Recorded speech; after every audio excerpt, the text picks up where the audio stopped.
Halo semuanya, selamat datang teman-teman. Terima kasih sudah mengklik video ini. Jadi di kesempatan kali ini aku pengen ngajak ngobrol teman-teman semua tentang satu isu yang mungkin seringkali menjadi masalah setiap orang di usia produktif. Jadi yang mau kita bahas pada kali ini yaitu tentang kesehatan mental, bagaimana kesehatan mental berperan terhadap produktivitas pekerja. Nah, jadi di tengah dunia kerja yang semakin kompetitif, cepat, dan juga penuh tantangan, produktivitas sering dijadikan tolak ukur dan bahkan menjadi tolak ukur utama keberhasilan seorang pekerja. Namun, seringkali yang menjadi fokus hanyalah kemampuan teknis dan hasil kerja. Sementara, kondisi kesehatan mental pekerja justru terabaikan. Nah, jadi melalui podcast ini kita bakal ngobrol-ngobrol nih, gimana kita melihat suatu kesehatan mental yang memiliki peranan penting sebenarnya untuk menentukan kualitas dan keberlanjutan produktivitas pekerja. Banyak sekali perusahaan yang hanya menuntut produktivitas pekerja, namun tidak sedikit pun memikirkan kesehatan mental dari pekerjanya. Padahal, logikanya, kalau kesehatan mental pekerja ini terjaga, maka otomatis produktivitas juga akan meningkat. Karena ia melakukan pekerjaan dengan mental yang baik, rasa bahagia, tidak ada rasa tertekan yang berlebihan. Walau bagaimanapun, tekanan kerja sudah pasti akan dirasakan. Tuntutan pekerjaan sudah pasti ada. Namun, untuk meregulasi itu semua, bagaimana pekerja ataupun karyawan bisa meregulasi emosi mereka apabila kesehatan mental mereka sangat terganggu oleh toksiknya lingkungan pekerja atau peraturan perusahaan yang tidak masuk akal, tuntutan pekerjaan yang berlebihan, sementara benefit yang didapatkan oleh pekerja itu tidak sesuai. Dan terutama adalah masalah gaji. Nah, bagaimana kita akan membahas terkait kesehatan mental ini? Kita akan lanjutkan di sesi berikutnya. Oke, kita mulai dari pengertian kesehatan mental dan produktivitas terlebih dahulu. Karena untuk memahami isi atau inti dari pembahasan kita, kita harus memahami dulu nih kajian-kajian pustakanya kalau di makalah. Nah, tapi kalau dalam podcast ini kita buat santai aja, langsung kita bahas tentang pengertian kesehatan mental. Jadi kalau kesehatan mental itu bisa kita definisikan sebagai suatu kondisi kesejahteraan psikologis di mana individu mampu mengenali potensi dirinya, mengelola stres kehidupan, bekerja secara produktif, serta berkontribusi secara positif terhadap lingkungannya. Definisi ini menunjukkan bahwa produktivitas merupakan salah satu indikator dan kesehatan mental yang baik. Nah, sebenarnya sehat itu bukan hanya terbatas pada bagaimana jasmani atau tubuh manusia, tetapi kesehatan mental juga termasuk dalam perhitungan apakah seseorang itu sehat atau tidak. Jadi kalau misalnya kita ketemu teman nih, selalu kita nanya kabar kan, atau kita bertemu dengan seseorang, kita nanya kabar. Gimana kabarnya? Sehat nggak? Ya rata-rata akan menjawab, ya puji syukur, alhamdulillah, puji Tuhan sehat. Tapi sebenarnya, rata-rata orang menjawab sehat hanya berdasarkan apa ya? Kalau aku mau bilang hanya kesehatan tubuhnya saja. Dia tidak merasa sakit, tidak ada merasa demam, tidak ada merasa flu. Tapi untuk kesehatan mentalnya selalunya orang akan menyembunyikan. Nah, sebenarnya sehat yang secara definisi yang benar adalah bagaimana secara jasmani dan mental ataupun secara psikologis sama-sama sehat. Nah, itu baru bisa kita katakan sebagai seseorang itu memang sehat. Maka kesehatan mental dan produktivitas itu sebenarnya memiliki hubungan yang saling berkaitan. Kondisi mental yang stabil mendukung kinerja yang optimal, sedangkan gangguan kesehatan mental dapat menghambat produktivitas kerja. Nah, sebagai contoh, eee, untuk mahasiswa, kalau, seorang mahasiswa itu merasakan stres, mmm, ada masalah yang di luar perkuliahan ataupun di dalam lingkungan perkuliahan, itu akan berpengaruh bagaimana produktivitas dia dalam, berkuliah. Contoh dalam mengerjakan tugas, exam, semua seperti ujian tengah semester. ataupun ujian akhir semester akan tergendala karena emosinya tidak dapat diregulasi secara baik. Oke, kita masuk di teori stres kerja nih.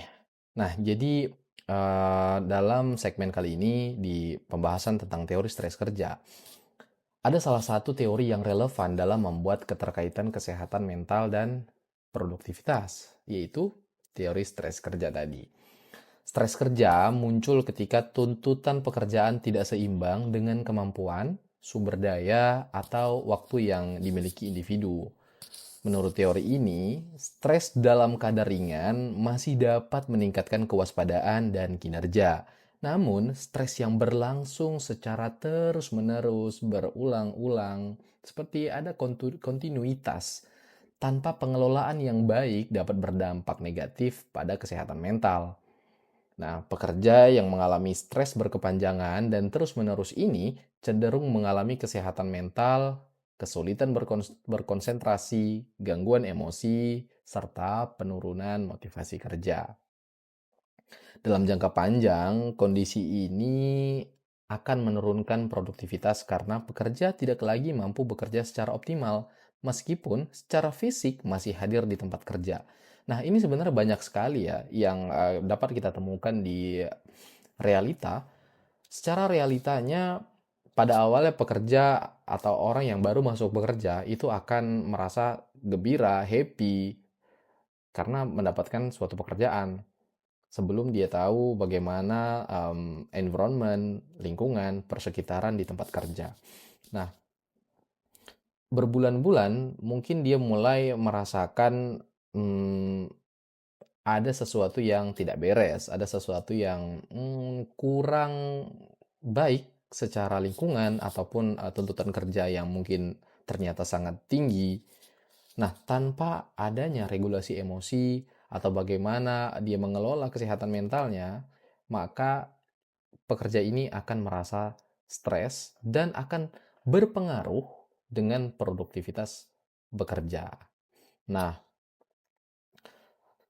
banyak sekali bisa kita temukan orang-orang yang sebenarnya datang bekerja, datang untuk bekerja, namun dirinya sebenarnya tidak hadir dalam lingkungan kerja itu, dalam tempat kerja itu.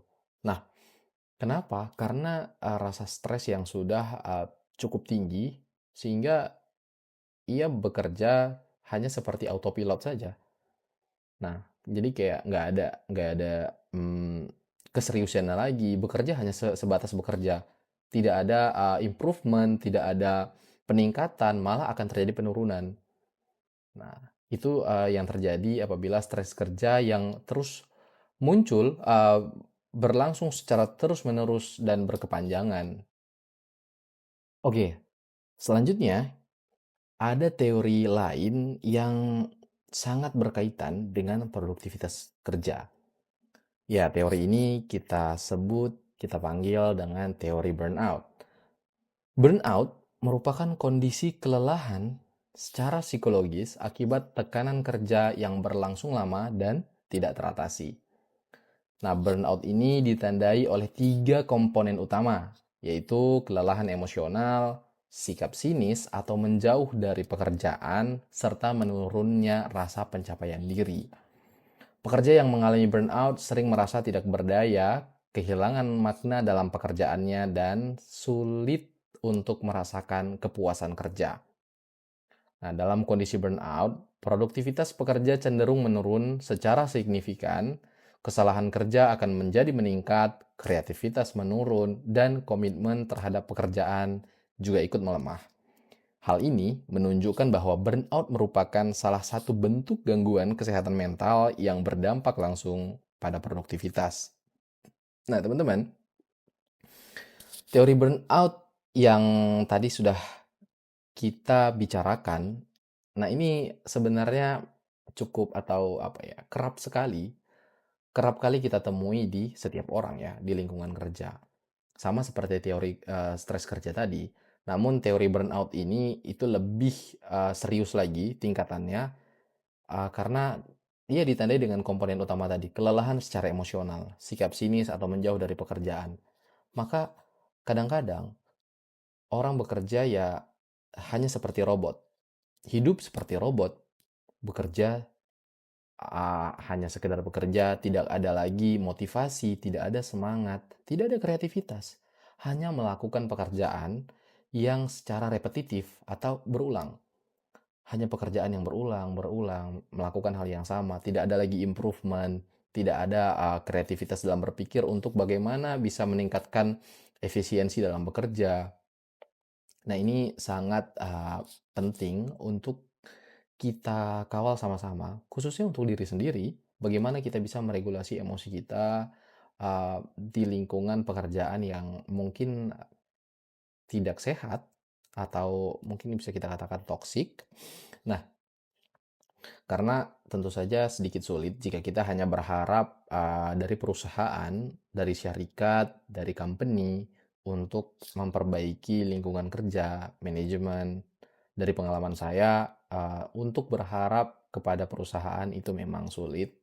Namun, untuk menyelamatkan diri kita sendiri, kita harus menemukan escape way atau jalan keluar untuk memperbaiki atau mungkin untuk menjaga kesehatan mental kita sebelum kesehatan mental kita rusak di lingkungan kerja. Nah, ini sebenarnya ada teori lain yang mungkin teman-teman udah banyak dengar ya. Jadi teori ini tuh sebenarnya teori dalam psikologi juga, tetapi teori ini sudah cukup umum dan sering didengar oleh masyarakat melalui ya, media internet. Nah, teori ini disebut teori kebutuhan Maslow ataupun yang dikenal dengan Abraham Maslow sebagai penemu dari teori ini. Nah, Abraham Maslow membuat suatu teori tentang teori kebutuhan. Nah, teori kebutuhan Maslow memberikan pemahaman penting terkait hubungan kesehatan mental dan produktivitas bekerja. Sebenarnya kalau dikatakan produktivitas bekerja secara spesifik itu tidak, tetapi bagaimana teori kebutuhan ini bisa dikaitkan atau terkait dengan hubungan kesehatan mental dan produktivitas individu. Nah, Maslow menyatakan bahwa manusia memiliki kebutuhan yang berjenjang, mulai dari kebutuhan fisiologis, rasa aman, kebutuhan sosial, penghargaan, dan aktualisasi diri. Kalau kita bicara dalam konteks dunia kerja, ketika kebutuhan dasar seperti rasa aman, stabilitas kerja, dan penghargaan yang tidak terpenuhi, individu akan mengalami tekanan secara psikologis.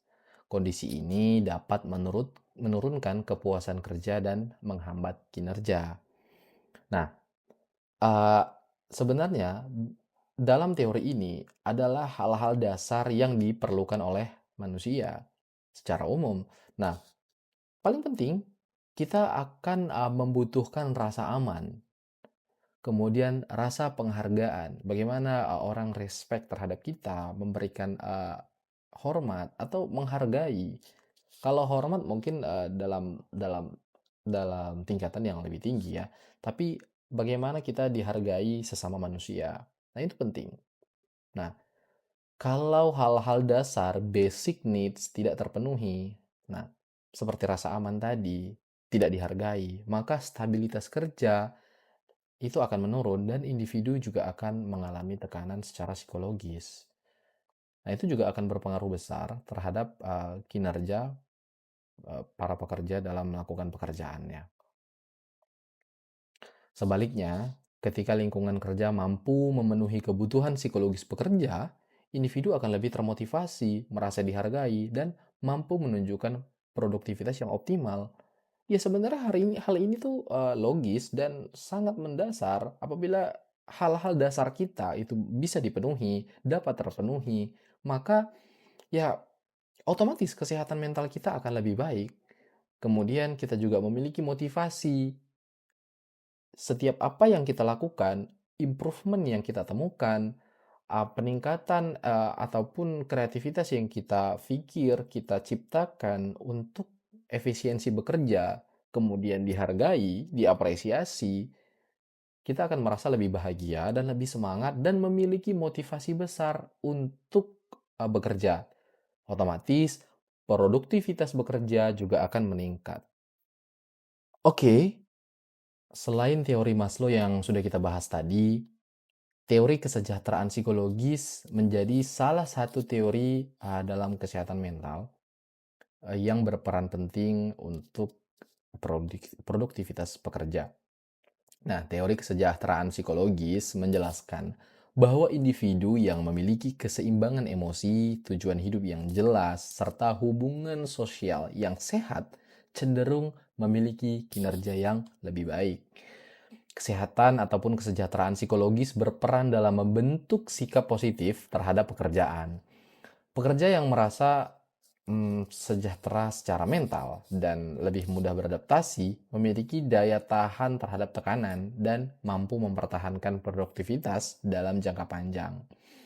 Sebenarnya hal ini juga bisa kita rasakan secara nyata apabila kesejahteraan psikologis, kesejahteraan mental memang membentuk sikap positif terhadap kehidupan sehari-hari, aktivitas sehari-hari. Nah, jadi pekerja yang merasa sejahtera secara mental lebih mudah beradaptasi dan memiliki daya tahan yang lebih tinggi, serta produktivitas juga akan lebih meningkat. Nah, itu tadi, ketika seseorang memiliki kesehatan mental yang baik, maka ia memiliki motivasi yang tinggi juga terhadap sesuatu. Apapun yang ingin dilakukan. Apakah itu belajar, apakah itu bekerja. Hal ini menurut saya tidak secara spesifik bisa ditentukan. Karena begitu universalnya, begitu luasnya peran kesehatan mental terhadap aktivitas sehari-hari. Nah, hal ini menegaskan bahwa produktivitas kerja tidak hanya ditentukan oleh faktor eksternal, tetapi juga kondisi internal individu itu sendiri. Oke, selanjutnya ada dampak kesehatan mental terhadap produktivitas. Nah, ini kita bicara dampak. Kesehatan mental yang terganggu dapat menyebabkan berbagai dampak negatif, seperti menurunnya fokus kerja, meningkatnya absensi, rendahnya kepuasan kerja, serta tingginya tingkat turnover karyawan.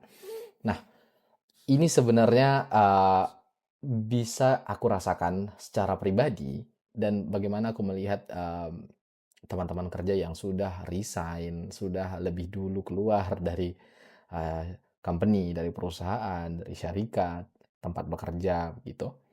Selalunya ketika sudah meletak surat resign atau notice resignation, selalunya mereka akan lebih mengekspresikan diri terhadap sesuatu yang tidak pernah bisa dilakukan. Contoh,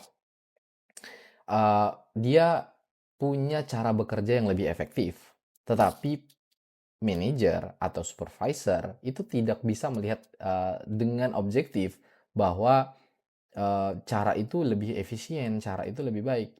Selalunya kalau kalau secara kolot atau supervisor yang old yang tidak mau menerima masukan atau saran terhadap suatu cara yang lebih efisien dalam melakukan kerja, dalam menyelesaikan suatu problem misalnya.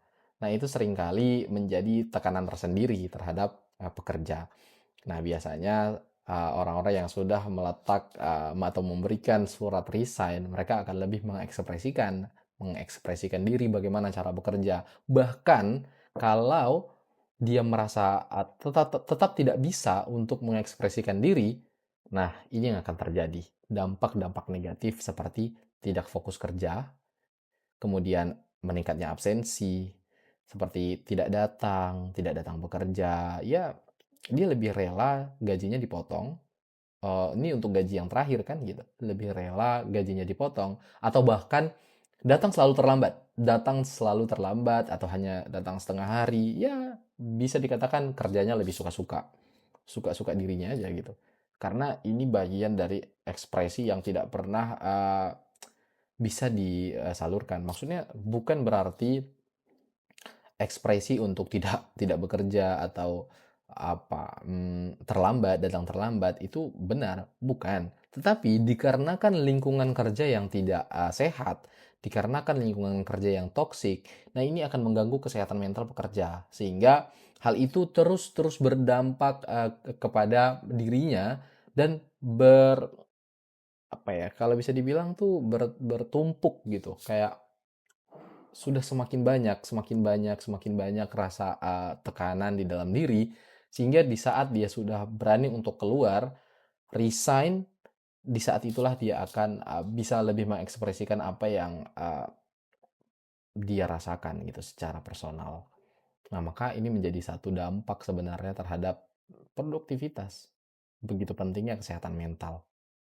Sebaliknya, kalau kesehatan mental yang baik mendukung konsistensi kinerja, kreativitas, kemampuan pengambilan keputusan, dan hubungan kerja yang sehat, maka kesehatan mental ini akan memberikan dampak yang jauh positif dibandingkan kesehatan mental yang buruk yang tidak bisa dijaga di perusahaan itu.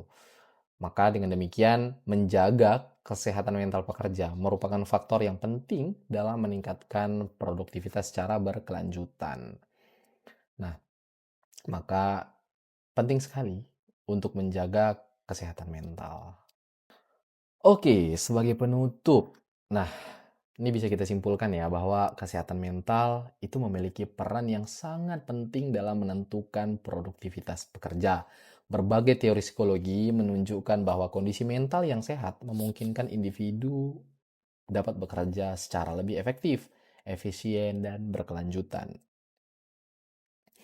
Seseorang yang mengalami kesehatan mental yang baik atau kesehatan mental yang buruk tentu akan berdampak kepada outputnya, apa yang akan dihasilkan.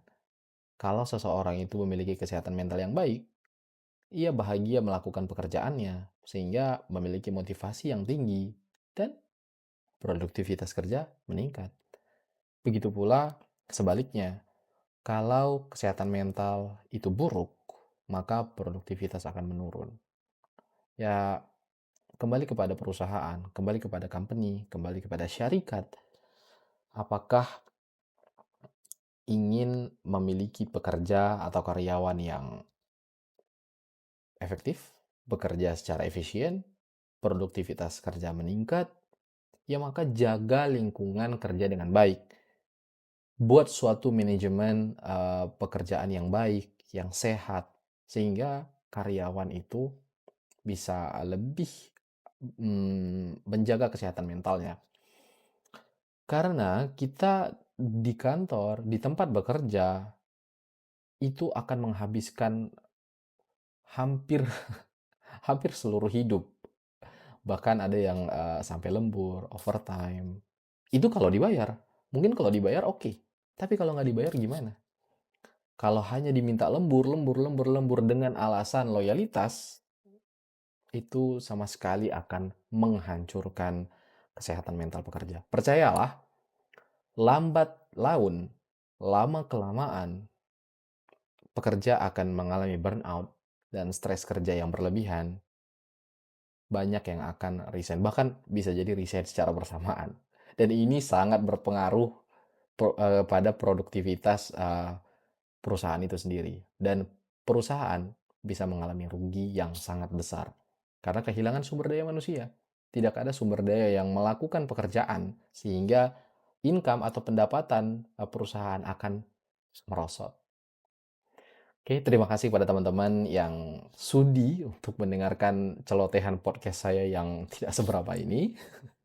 Terima kasih kepada teman-teman semua, dan semoga kalian tetap menjaga kesehatan mental dimanapun berada. Sampai jumpa di lain kesempatan.